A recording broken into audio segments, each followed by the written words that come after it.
పాపం ఏ కంపెనీలో పనిచేస్తున్నాడో తెలియదు కానీ ఒక ఎంప్లాయీ అడవిలో ఒక నది దాటాల్సి వచ్చింది. ఊగుతున్న వుడెన్ బ్రిడ్జ్ మీదుగా నడుస్తూ వెళ్తున్నాడు.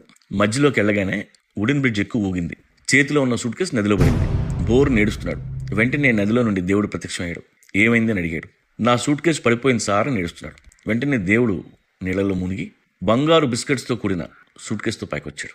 వచ్చి ఇదేనా నీది అని అడిగాడు. వీడు కాదు సార్ అన్నాడు. మళ్ళీ దేవుడు వాటర్లో మునిగి ఇప్పుడు డైమండ్స్తో నిండిన పెద్ద సూట్ కేసు ఇచ్చాడు. వాడు ఇది కూడా నాది కాదు భగవాన్, నాది విఐపి సూట్ కేసు అండి, పుట్టిగా ఉంటుంది, ఆఫీస్ పేపర్లు ఉన్నాయి సార్, అవి లేకపోతే మా బాస్ చంపేస్తాడు బాబోయ్ నడుస్తున్నాడు. ఫైనల్గా దేవుడు నదిలో నుండి అతను సూట్ కేసు అతనికి ఇచ్చాడు. వాడు ఆనందంతో చాలా థ్యాంక్స్ భగవాన్ అని వెళ్ళబోయాడు. అప్పుడు దేవుడు వాడిని ఆపి, నువ్వు ఇంత ఇన్నోసెంట్ ఏంటయ్యా, గోల్డ్ డైమండ్స్ కూడా వద్దన్నావు, నువ్వు నాకు నచ్చావు, ఆ విఐపి సూట్ కేసుతో పాటు ఈ 2 సూట్ కేసులు కూడా తీసుకెళ్ళు, నేను నీకు గిఫ్ట్ ఇస్తున్నాను అని చెప్పాడు. వాడు ఆనందంతో దేవుడికి దండం పెట్టుకుని ఇంటికి వెళ్ళిపోయాడు. ఇంటికి వెళ్ళి భార్యకి అవి చూపించి జరిగింది చెప్పాడు. వాడి పెళ్ళం ఒక గయ్యాళి గంప, పైగా ఆసిపోతు మేడం. ఆవిడకి కోపం వచ్చింది. మొగుడిని బండబూతులు తిట్టింది.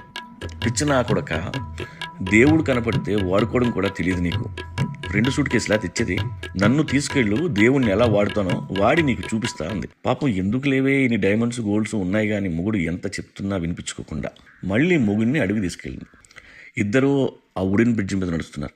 ఎక్కడ జరిగిందో చెప్పు అంటూ పెళ్ళం డాన్స్ ఆడుతుంటే ఆ వుడెన్ బ్రిడ్జ్ ఇంకాస్త ఎక్కువ ఊగి పొరపాటున నదిలో పెళ్ళం పడిపోయింది. వాడు కంగారు పడి ఏడవడం మొదలెట్టాడు. పని పాట లేని దేవుడు మళ్ళీ గబుక్కుని ప్రత్యక్షమై ఏమైంది బాబు అని అడిగాడు. బై మిస్టేక్ నా పెళ్ళం నదిలో పడిపోయింది మహాప్రభు అని ఏడుస్తున్నాడు. వెంటనే దేవుడు వాటర్లో చిన్న డిప్పు కొట్టి పైకొచ్చాడు. అతని చేతిలో అందమైన శ్రీదేవి ఉంది. ఇదేనా నీ పెళ్ళం అని అడిగాడు. వీడు వెంటనే అవును మహాప్రభు అని శ్రీదేవిని తీసుకుని పారిపోయాడు. దేవుడు కోపం వచ్చింది.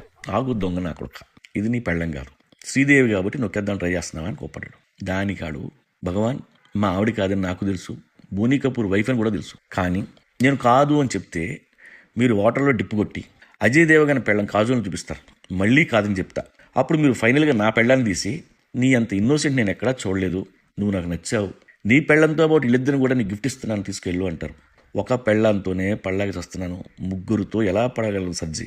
శ్రీదేవి గారి మీద మోజు కాదు మహాప్రభు, 2 రోజులు పోతే ఎవరితైనా ఒకటే సేమ్ టార్చర్ ఉంటుంది, అందుకే ఇలాంటి డెసిషన్స్ తీసుకున్నాను, నన్ను తప్పుగా అనుకోని చెప్పాడంట. వాడి ఆన్సర్కి దేవుడికి దిమ్మ తిరిగింది. దేవుడు తేరుకునే లోపు వీడు శ్రీదేవిని తీసుకుని పారిపోయాడు. ఇది కథ. ఇక్కడ మోరల్ ఏంటంటే ఇన్నోసెంట్ అంటే డమ్ అనుకుంటాం, డమ్ కాదు, దే ఆర్ నాట్ గ్రీడీ అంతే, బట్ దే ఆర్ ఇంటెలిజెంట్. అందుకే వాళ్ళు గ్రీడీగా పోకుండా వైజ్ డెసిషన్ తీసుకుంటారు. సో మీరు కూడా అలాగే చేయండి మహాప్రభు అనేది నీతి గమనిక.